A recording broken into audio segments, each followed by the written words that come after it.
Wala pa pong isinusubpina na bank records ang komite, Congressman? Sa ngayon, wala pa po kaming, kasi ito po muna yung preliminary na gagawin namin. Okay. Ano po ang reaksyon ninyo sa sinasabi ng kampo po ni VP Sara na ito na nga po yung fishing expedition na hihingi kayo ng tax returns and then salin, tsaka lang ninyo pag-aaralan kung hindi ba ito tugma. Gayong ang aligasyon nga, meron siyang accumulation of unexplained wealth. Kumbaga, dapat daw po nauna yung ebidensya bago po ito pinag-uusapan na aligasyon.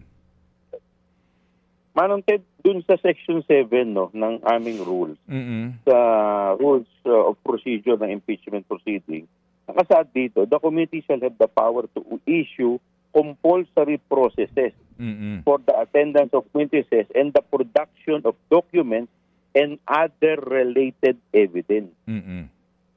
So dito po, nakasaad po dito na inaalaw po ang aming committee. And in fact, alam po ninyo, narinig ko po minsan na may isa po sa mga legal eagle, si Justice Carpio po yun, na nagsabi na hindi naman po pwede na hindi yan tumanggap ng mga additional evidence dahil ano pa magiging silbi niyan kung isasampa nila sa Senado tapos kulang-kulang ang ebidensya.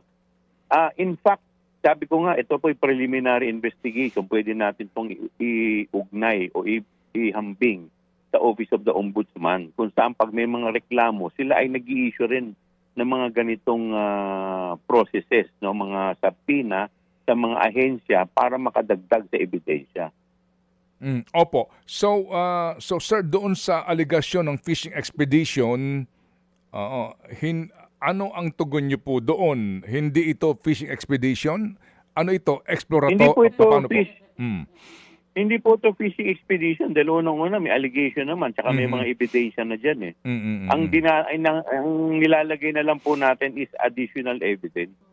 Okay. And in fact, pati sila rin po na nagsubiti ng answer na wala rin silang ebidensya, inaalaw rin namin at this point in time na makasumite rin sila para sa depensa rin po nila. Mga kapatid, para sa iba pang mga balita at impormasyon, sundan niyo po kami sa X, Instagram, Facebook at syempre sa TikTok, True Network PH. Mag-subscribe din po kayo sa aming YouTube channel, True Network. May website din po tayo, truenetwork.ph. At pwede nyo rin po kaming mapanood sa Channel 19 ng aming True FM TV. Lagi pa rin makinig sa radyo dito po sa 105.9 True FM dahil dito, lagi po sa'yo, kapatid. Ito tayo sa totoo, tunay at